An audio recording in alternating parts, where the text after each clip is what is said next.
O jornal Global Times, controlado pelo Partido Comunista da China, publicou um editorial nesta terça-feira anunciando a visita do presidente brasileiro Lula ao país. Um velho amigo, segundo o texto. Na publicação, o periódico afirmou que a comunidade internacional tem grandes expectativas quanto às negociações de paz entre Rússia e Ucrânia. No entanto, acusou os Estados Unidos de reagirem com frieza a um suposto acordo. Abro giro com você, Roberto Mota. Diga, Mota. Surpresa seria se fosse o contrário. Surpreendente seria se a China elogiasse os Estados Unidos e criticasse o governo petista.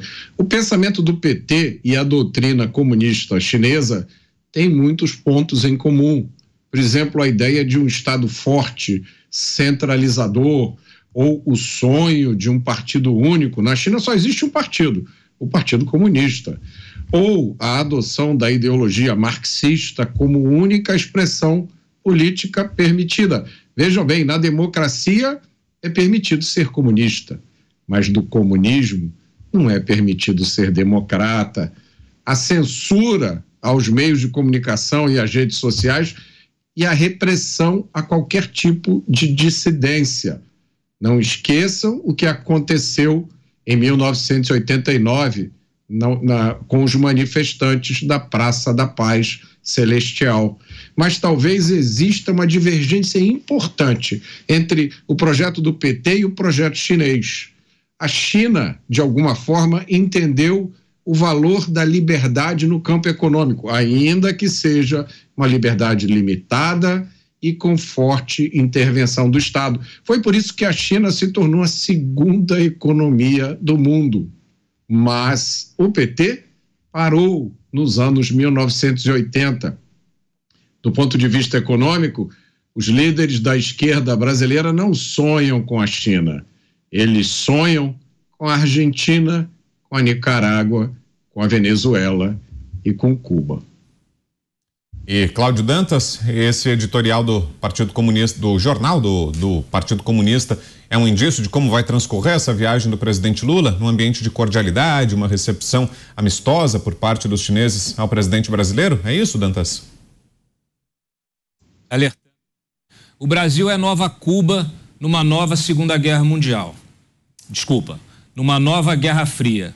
Hoje a gente está com problemas aqui de técnicos aqui em Brasília e eu estou um pouquinho desconcentrado, queria pedir perdão a vocês.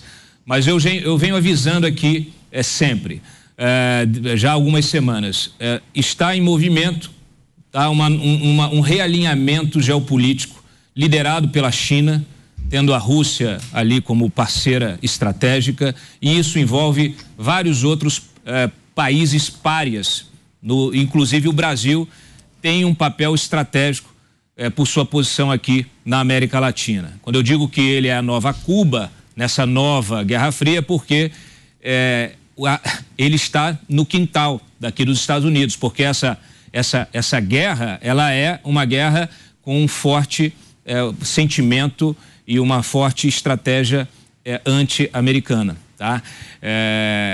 Eu não sei se vocês viram, a Rússia divulgou há poucas semanas os princípios da sua nova política externa e reservou um capítulo para a América Latina. É um documento que eu recomendo a todos a lerem. Ele traz o Brasil com destaque e o interessante são os parceiros, que se são citados nominalmente. Isso é inédito. Sempre, quando a Rússia divulga essas diretrizes estratégicas, ela divulga de forma regional, sem nomear o país. Agora não, ela nomeou.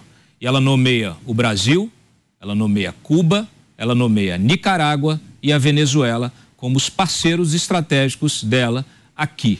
Então isso vem ao encontro justamente do relançamento da Unasul e dessa ampliação do BRICS. Nós teremos em breve um alinhamento total desses blocos. E isso vai ter impacto financeiro, comercial, nas relações, nas trocas comerciais. Uma das estratégias é se lançar um sistema alternativo de pagamentos internacionais, alternativo ao SWIFT, que é o pagamento hoje global, justamente para quê? Para fazer com que os países que hoje estão sob sanções financeiras, como o Irã e como a Venezuela, possam então retomar suas economias sob regimes autocráticos e ditaduras eleitorais. Gazé. Olha, eu tenho perguntado muito sobre essa disputa entre Estados Unidos e China a especialistas, embaixadores e analistas. Eu já tenho uma conclusão de que hoje a grande potência do mundo é a China. A grande potência econômica já está em primeiro lugar. Eu vou te dizer, quem tem o mérito de alertar isso com toda a força foi o Donald Trump. Ele que veio como presidente dos Estados Unidos e disse, olha o que estamos criando. Eu li um livro de uma americana que tentou ficar 1 ano sem comprar produtos chineses nos Estados Unidos. E foi difícil, ela relata. Quando se tratava de aniversário de criança, ela dizia ser impossível nos Estados Unidos comprar um brinquedo de criança que não fosse da China. Então a China invadiu o mundo. Durante a pandemia, eu fiquei assustado.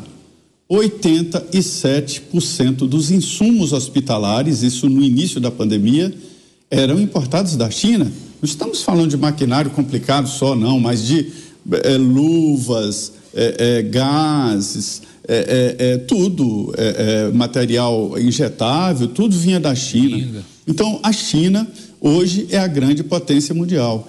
Dizem que ela ainda está tendo uma vantagem extra, porque os Estados Unidos têm um grande poderio militar, que é a grande potência do mundo, é verdade, e a China não tem os gastos com guerras e com poderio militar que tem os Estados Unidos. Isso é uma vantagem. Ainda, mas a China está se armando e essa corrida armamentista será reiniciada. Essa é a realidade. Então, daí a importância do posicionamento do Brasil entre essas duas potências.